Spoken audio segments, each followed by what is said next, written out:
Audio Jungle.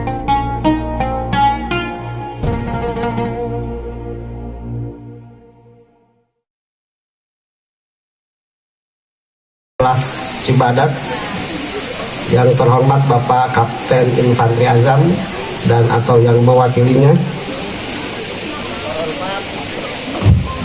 yang terhormat Bapak Kepala Desa Ciherang Tonggo beserta jajaran,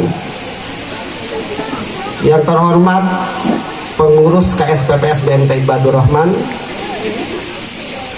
dalam hal ini Divisi Baitul Mal yang diwakili oleh Bapak Heri Suryadi.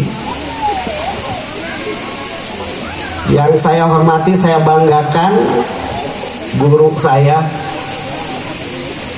Bapak M. Supriyadi,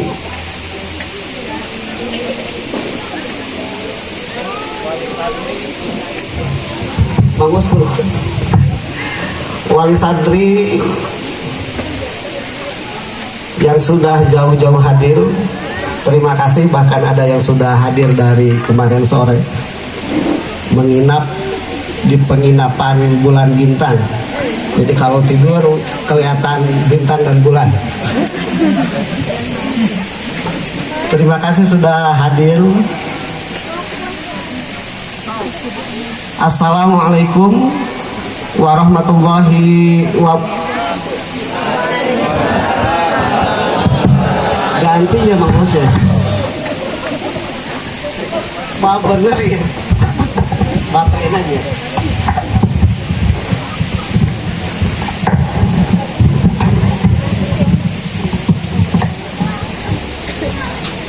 Innalhamdulillah wa syukru ala ni'amillah wa la hawla wa la quwata illa billah.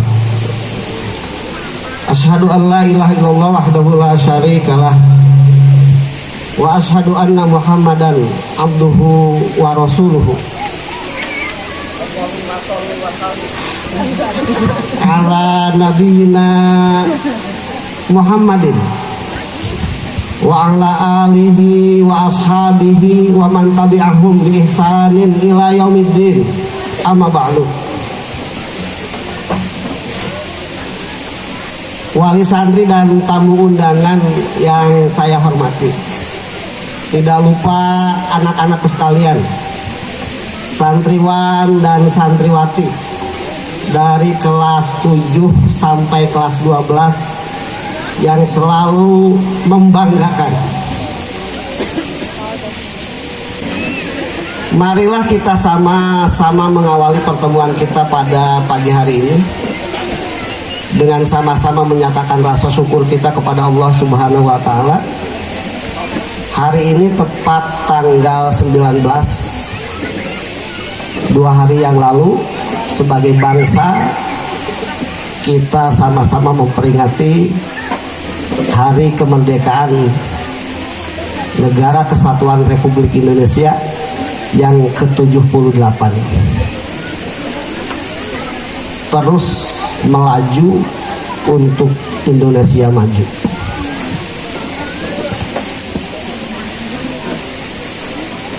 Kemerdekaan ini menjadi bagian yang harus kita syukuri bersama. Kalau kita lihat Kamus Besar Bahasa Indonesia, kata merdeka itu artinya bebas.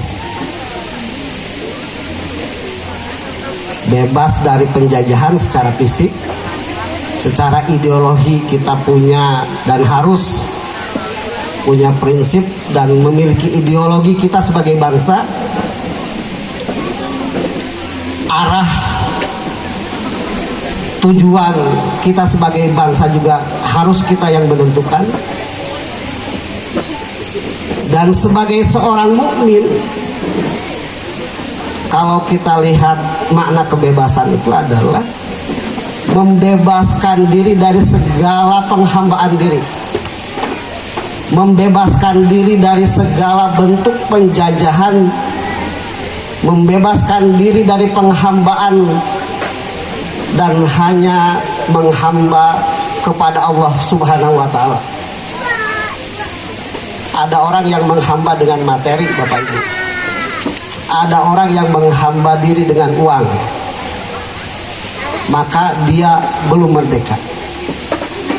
Ada orang yang menghamba diri terhadap jabatannya, kekhawatiran, rasa takut, kehilangan jabatan, berarti dirinya belum merdeka. Karena seyogianya seorang mukmin itu terbebas dari penghambaan material dan hanya menghamba diri kepada Allah Subhanahu wa ta'ala. Innani anallah la ilaha illa ana fa'budni, kata Allah. Tidak ada yang pantas untuk kita menjadi hambanya. Maka kata Allah, fa'budni, menghamba dirilah kalian kepadaku, beribadahlah kalian kepadaku.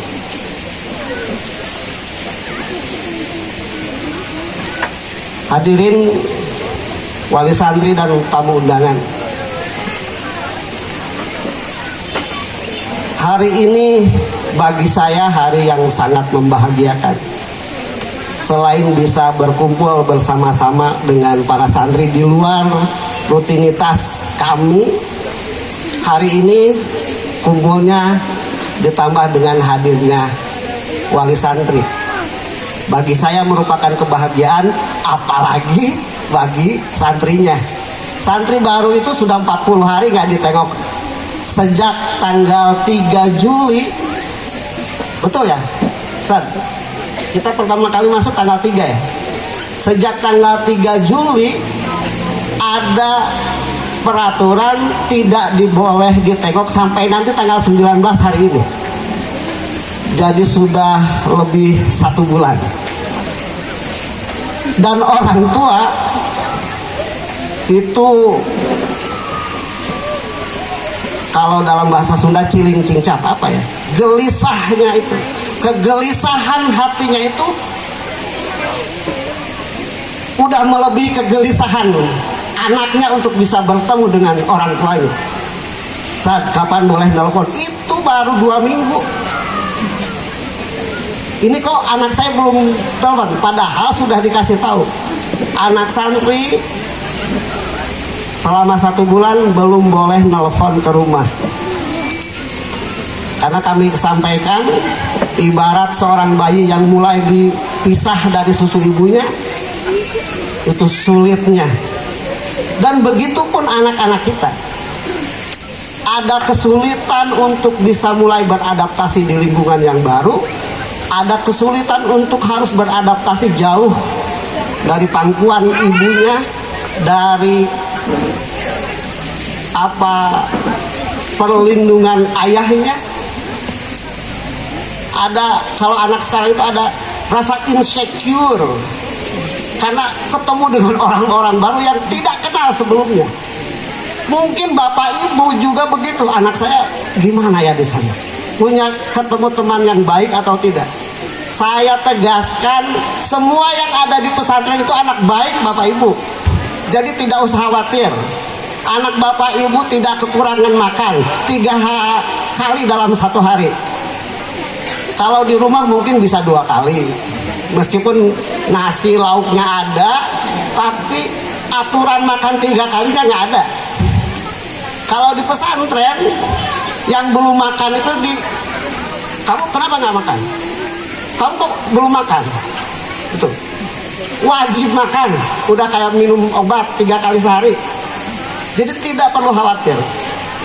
Tidurnya pasti nyenyak. Tidurnya lebih nyenyak daripada anak kita tidur di rumah. Percaya sama saya. Buktinya apa? Kalau dibangunkan jam 4 agak susah. Berarti kan nyenyak.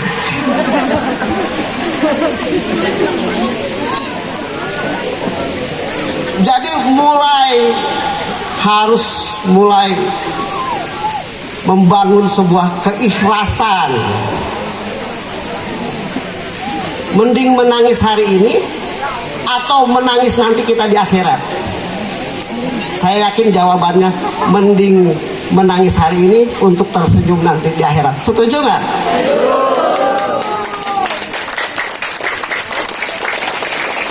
Bapak Ibu wali santri dan tamu undangan yang saya hormati, pertemuan hari ini silaturahmi yang kita kasih judul silaturahmi keluarga besar pondok pesantren ini kali kedua Bapak Ibu. Tahun lalu yang pertama itu kita nggak pakai bunga-bunga begini.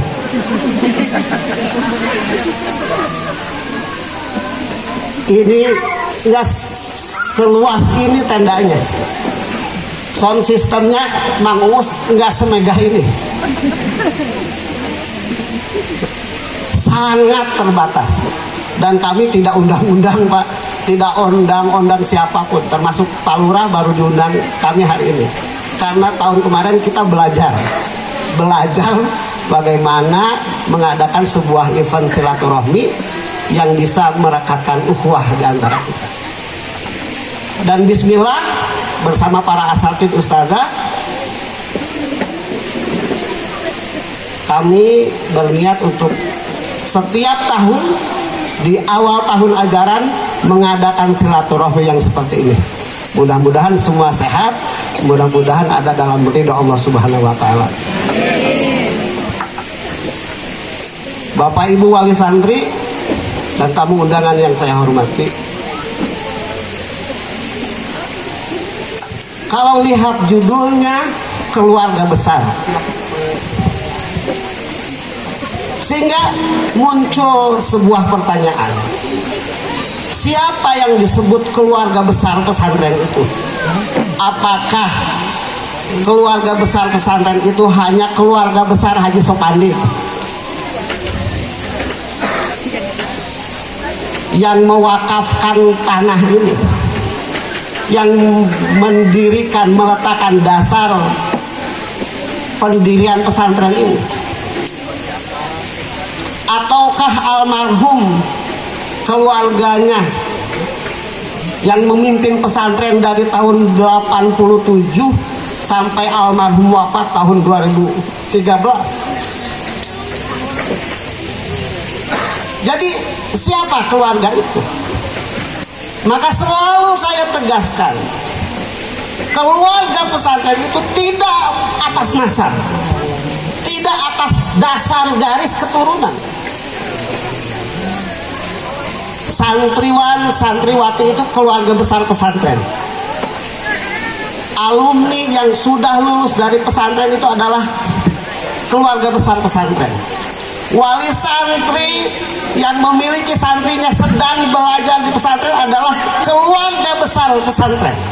Wali santri yang anaknya sudah lulus, bahkan sudah melanjutkan di perguruan tinggi, atau sudah bekerja, atau sudah menikah, itu adalah keluarga besar pesantren.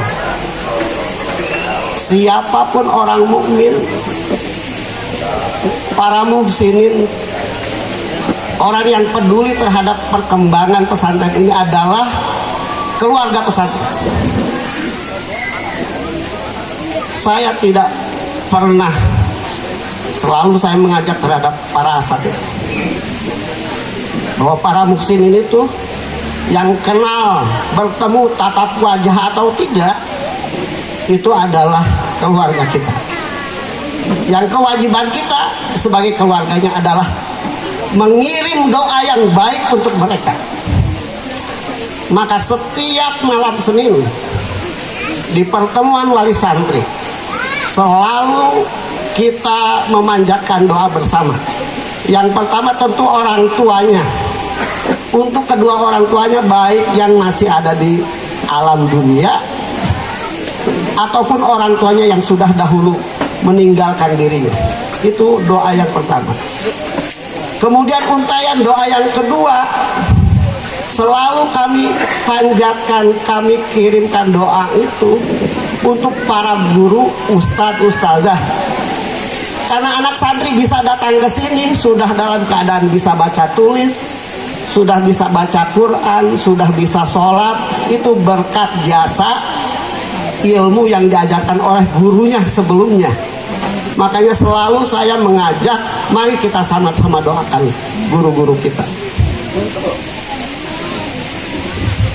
Termasuk waktu libur, kami selalu mengarahkan yang pertama ditemui kalau libur itu orang tuanya, kemudian gurunya, baru teman-temannya.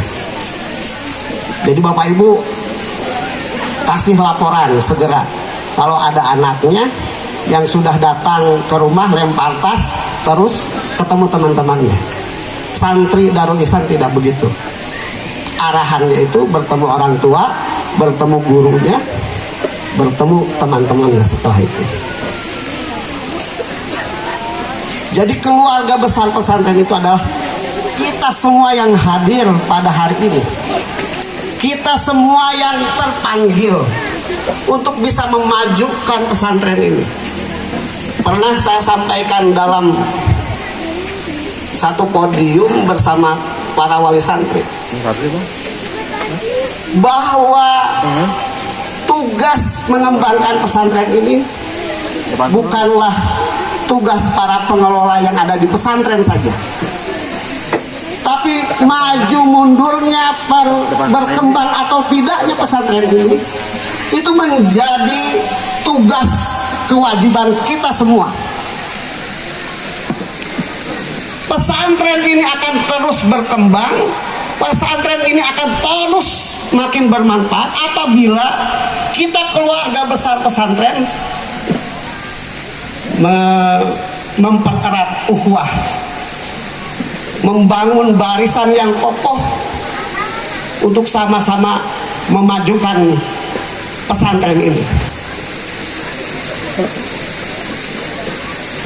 Bapak Ibu wali santri yang saya hormati dan para tamu undangan,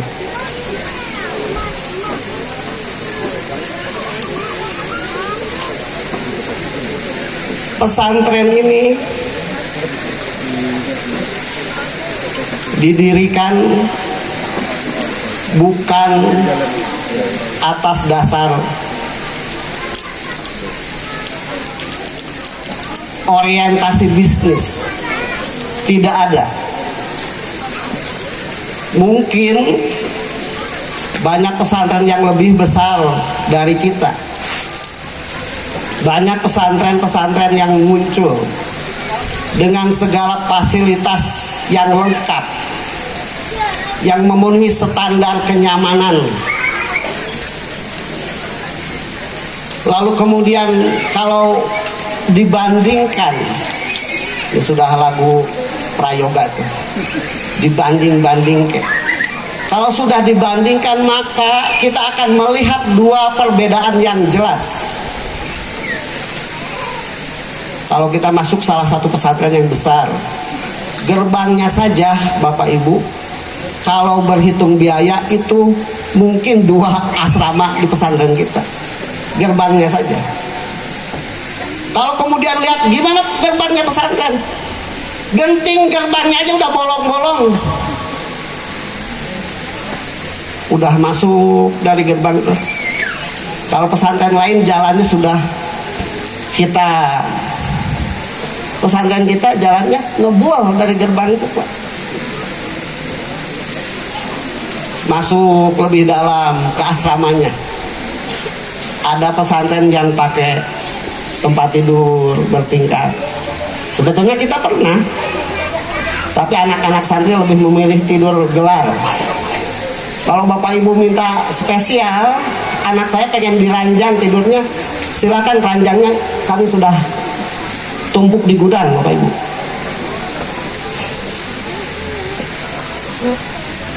Masuk lebih dalam lagi, lihat ruang kelasnya.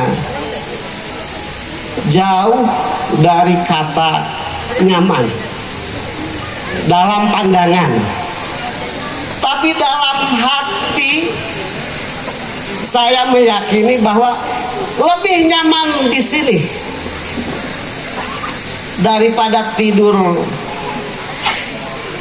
di atas ranjang pakai spray, bantal guling yang wangi, ber-AC.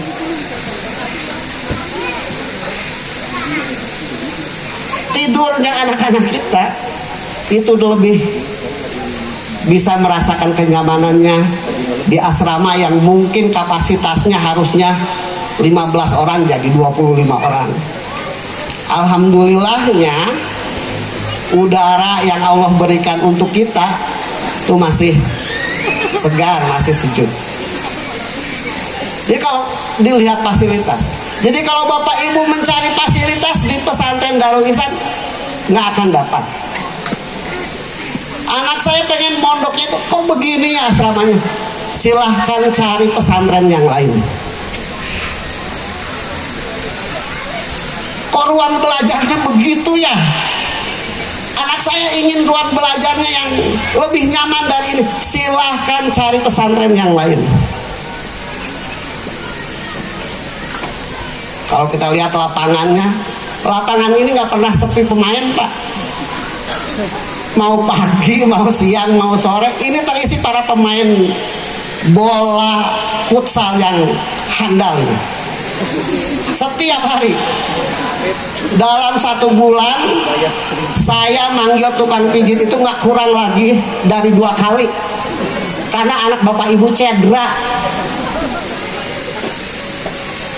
Saya selalu biarkan aja, yang penting nggak sampai patah tulang. Fasilitas ini sangat bermanfaat. Ini multifungsi. Jadi tempat kita bertemu, jadi tempat anak-anak upacara, jadi tempat anak-anak berlatih pramuka paskibra, jadi tempat anak-anak main badminton. Yang garisnya sudah pada nggak ada. Sudah nggak, ini out apa in, udah nggak jelas lagi. Tempat futsal multifungsi. Bagi saya, kalau melihat dari gerbang sana, ini tiang-tiang ini bukan tiang-tiang yang keropos lagi, tapi ini adalah gedung megah serbaguna.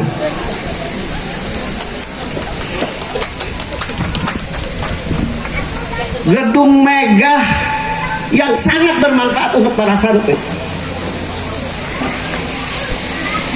Mereka punya sepatu, Bapak Ibu, sepatu futsal. Siapa orang tuanya yang nggak sayang anaknya? Nah, kalau main futsal itu pakai sepatu, biar kaki kamu tidak cedera. Anak kita saking hormat dan sayangnya, hormat sama ibu bapaknya, sayang terhadap sepatunya, mending cedera daripada sepatu rusak. Sesal, ini kenapa nggak pakai sepatu futsal? Sayang, nanti kalau mau lomba baru saya pakai. Kita lomba kemarin terakhir tuh, meskipun nggak juara, tapi kan main sama-sama keluar. Saya drivernya, antar mereka ke lapangan futsal. Kalau udah di lapangan futsal, mainnya udah nggak kayak di sini lagi, Bapak Ibu. Mereka berseragam lengkap, termasuk kaos kaki dan sepatunya. Jadi orang luaran sana mengiranya bahwa santri Darul Ihsan itu kalau berlatih futsal ya seperti itu tampilannya. Padahal tidak. Itu hanya tampil kalau keluar saja. Kalau di sini bertelanjang kaki mereka. Sekali lagi Bapak Ibu, fasilitas yang kita punya ini, yang kita miliki ini, inilah yang harus bisa kita maksimalkan fungsinya. Di belakang saya ini ada sungai. Kalau orang lain, Bapak Ibu terutama yang dari kota gitu, ketemu sungai itu udah kayak ketemu surga. Enak di sana ada sungai. Anak santri itu tiap hari, terutama kalau lagi mati lampu, mandinya ya ke sana. Udah biasa. Santri yang baru datang mungkin agak aneh, terutama dari perkotaan, Jakarta misalnya. Oh, pohon padi itu begini katanya. Taunya kan tinggal makan. Nggak tahu. Oh, sawah tuh begini. Oh, ini pohon padi itu yang berasnya, nasinya kita makan. Sekarang nggak aneh lagi bagi mereka. Karena lingkungan sudah memberikan gambaran, ini loh nasi yang kamu makan itu ditanamnya di petak sawah ini, daunnya seperti ini, kemudian proses pertumbuhan sampai kamu makan nasi seperti ini. Itu juga pelajaran Bapak Ibu, karena belum tentu anak yang tidak pesantren di Darul Ihsan tahu pohon padi, tahu aliran sungai yang masih bisa dipakai untuk mandi, untuk bersih-bersih. Kalau ada wali santri yang belum pernah ke sungai, silahkan habis ini ke sungai, itu masih bisa dipakai mandi. Kalau kebetulan mati lampu tuh, anak santri pada kemana ini? Mati lampu, pada mandi di sungai. Sekali lagi, fasilitas inilah yang harus kita maksimalkan fungsinya. Jangan lihat lagi fisik, jangan lihat lagi fisiknya. Yang penting adalah fungsinya. Jangan lagi lihat kelas yang jendelanya udah bolong-bolong. Ini masjid Bapak Ibu, 4 tahun ini itu kacanya udah ada berapa itu yang bolong, padahal 5 mili ketebalan kaca itu. Anak-anak kita itu juaranya kalau merusak. Jendela asrama sana itu udah berapa kali Ustadz Fajar ngebetulin keran. Ini kalau santri itu Bapak Ibu, keran, pakai keran itu udah beda jauh sama dia di rumah. Keran itu nggak mungkin bisa awet 1 semester, nggak ada istilah. Itu pasti diganti lagi, ganti lagi. Itu udah nyari yang paling bagus, nyari keran yang paling kuat, yang paling bagus aja tetap rusak. Itu anak-anak kita. Kamar mandi ini, kamar mandinya itu ada showernya Bapak Ibu, nggak bertahan 1 bulan showernya patah karena mereka bergelantung di showernya itu. Pintunya yang tadinya dari PVC nggak bertahan sampai 2 bulan, 8 pintu jebol semua. Hari ini kami sudah ganti itu pakai galvanik, pakai besi pintunya. Masa sih besi masih juga bisa dirusak? Itu anak-anak kita. Prestasinya bagaimana? Nah ini prestasi anak-anak kita. Bapak Ibu tidak perlu khawatir, tapi juga jangan seperti orang yang sangat percaya lalu kemudian lupa. Pesantren ini bukan lampu Aladin. Saya masukin anak 3-6 tahun pengen jadi hafid 30 juz, nengok nggak pernah, bertanya soal prestasinya tidak dilakukan, konsultasi dengan guru pembimbingnya tidak. Harapannya, ekspektasinya saya mau masukin anak supaya jadi hafidoh 30 juz. Mimpi.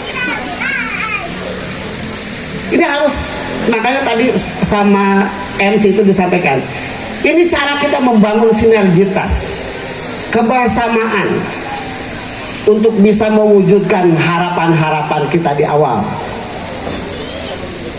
Bertanya kalau tahfidz ke Ustadz Yudi, ke Ustazah Neneng. Kalau karakter anaknya, ketaatan, kedisiplinannya ke Ustadz Fahmi, ke Ustazah Eka. Kalau nanya soal makannya, ke Bu Popi, ke BEM. Anak saya makannya bagus nggak? Karena ada anak yang badannya besar Bapak Ibu, makannya porsinya banyak, lalu kemudian tiba-tiba makannya sedikit. Bahkan kok ini anak nggak kelihatan makan ya? Kelihatan makan ke dapur. Kamu kenapa nggak makan? Kok kamu porsinya dibungkus? Saya diet Ustadz. Ada yang begitu. Udah nggak usah diet, nggak usah diet. Makan 3 kali sehari, porsinya nggak usah berkurang. Badan kamu mau segede apa, yang pintar, yang paling penting 30 juz.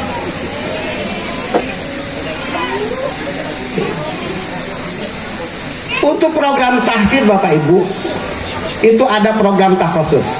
Insya Allah bulan September depan ini kita mau adakan tasmi khusus kelas khusus tahfidz 10 juz setoran hafalan 1 kali duduk tanpa jeda bulan September ini. Anak Bapak Ibu ada 4 orang anak yang mengikuti kelas khusus yang targetnya 2 tahun hafal 30 juz. Bulan September ini targetnya harus sudah hafal 20 juz. Ini sudah berjalan 15 bulan. Jadi untuk bisa capai 15 lagi 10 lagi itu insya Allah dengan mujahadah mereka, dengan tirakat doa Bapak Ibu di rumah, insya Allah itu bisa tercapai di tahun depan. Jadi tahun depan kita punya target ada 4 santri khusus yang bisa menghafal 30 juz mungkin. Anak siapa ya itu? Kok anak saya gak minat khususnya? Bapak Ibu nggak usah berkecil hati karena anaknya nggak ikut khusus, prestasinya nggak sama dengan yang lain, nggak perlu. Anak-anak kita punya potensi, anak-anak kita punya kelebihannya masing-masing. Ada anak yang mungkin dihafalannya kurang cepat seperti yang lain, tapi di keterampilannya Bapak Ibu, ada anak Bapak Ibu yang sudah mampu mengoperasikan alat tukang dari mulai gergaji, palu dan sebagainya, dan mampu memperbaiki lemarinya sendiri.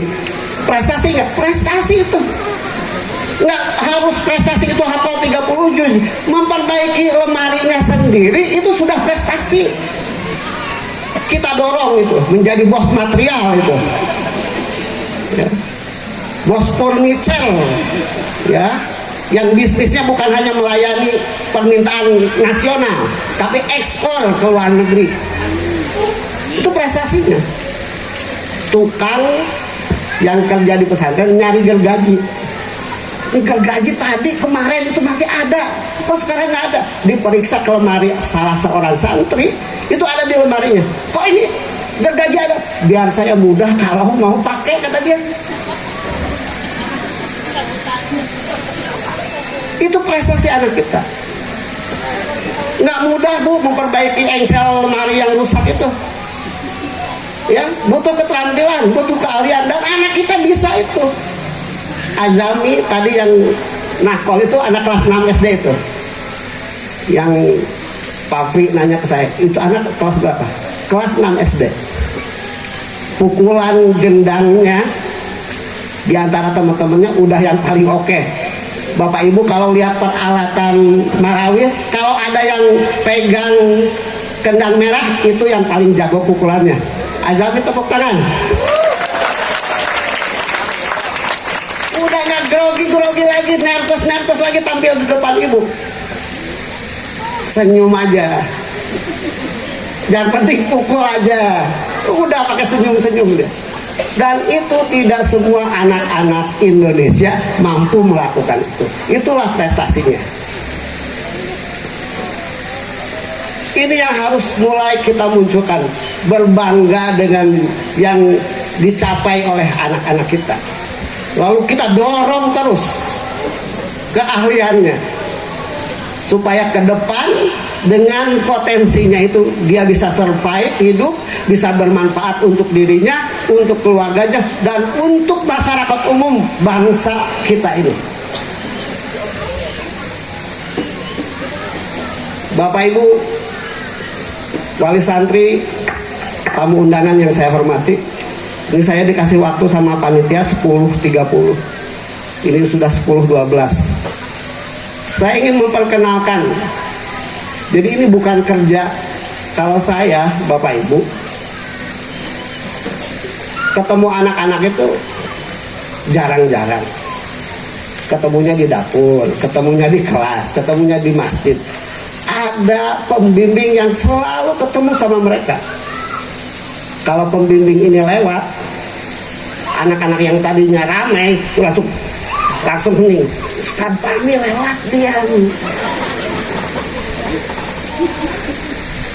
Jadi saya berpikir, lebih serem Ustadz Fahmi ya daripada saya. Karena disiplin anak-anak itu Ustadz Fahmi yang mengarahkan. Jadi beliau yang mendidik kedisiplinan anak-anak kita. Saya bagian melihatnya saja. Kalau ada anak-anak yang ternyata bisa tahsin qiraah, yang tadinya dari rumah tidak bisa baca Al-Quran, lalu kemudian anak kita bisa bacaan Qur'annya lebih bagus, muhsin daripada kita. Siapa yang melakukan itu? Siapa pembimbingnya? Maka ada Ustadz Yudi, ada Ustazah Neneng, dibantu dengan ustadz-ustadz yang lain. Saya bagian nonton saja. Lagi-lagi bagian nonton saja. Kalau ada anak yang jajannya dikasih 300.000 dalam 1 bulan, jadi jatah jajannya cuma 10.000, yang tadinya tidak bisa ngatur, siapa yang ngaturnya? Ada Kak Ajizah untuk putri, ya. Ada banyak yang mengajarkan pengelolaan keuangan hariannya. Karena kan anak-anak kita itu dikasih 10.000 kurang, dikasih 50.000 kurang, dikasih 100.000 aja masih kurang anak-anak kita itu. Karena belum belajar cara pengelolaan keuangannya. Di pesantren anak-anak kita belajar mulai mengelola keuangannya sendiri. Kalau jajannya harus 10.000, ya 10.000 nggak boleh nambah. Kalau jajannya 15.000, ya 15.000 nggak boleh nambah. Kalau jatah jajannya dari orang tuanya 20.000, ya 20.000 nggak boleh nambah. Tapi belum ada orang tua yang ngasih jatah jajan anaknya 100.000 sehari, belum ada. Kisarannya 5.000, 10.000, 20.000 paling besar. Anak kita kadang dalam proses belajarnya ada saja mau beli ember rusak, mau beli sendal hilang, padahal sama pengurus sudah dikasih tas tuh. Jadi kalau dia pakai tasnya sakuin, kalau masuk masjid sendalnya masukin di tasnya, jadi aman kalaupun dibawa ke masjid. Ada aja yang ngaku hilang, ya, hilang. Nah, ini proses belajar bagaimana menghargai kepemilikan dirinya, kepemilikan punya orang lain. Kalau dalam istilah syariah itu, maqasidus syariah itu hifdzul mal, belajar mengenai maqasid syariah di sisi menghargai mal, hifdzul mal. Ini proses belajar. Jadi dari mulai mereka melek jam 4 sampai mereka menutup mata di jam 10 sampai bangun lagi, itu proses belajar. Tidak ada yang bukan belajar. Sabunnya hilang saja, sampo-nya hilang, atau sikat giginya hilang, itu proses belajar mengikhlaskan. Ikhlas atas apa yang dia miliki lalu hilang. Dan itu butuh proses keikhlasan itu Bapak Ibu. Kalau ibu saya tanya, kan merasa tuh memiliki suami, jangankan nikah lagi dengan wanita lain, baru kelihatan nyenggol-nyenggol aja tuh, udah pasang ini, kan? Layanannya udah meningkat, kan? Itu kan rasa kepemilikan yang harus kita jaga. Tapi kan ada satu yang tidak bisa ibu hindari, kematian. Dan itu bagaimana kita bisa mengikhlaskan itu. Anak-anak kita sedang belajar itu. Untuk itu Bapak Ibu yang dirahmati Allah, Ustadz Ilman tadi mana Ustadz Ilman? Saya ingin memperkenalkan siapa saja pembimbing anak-anak kita.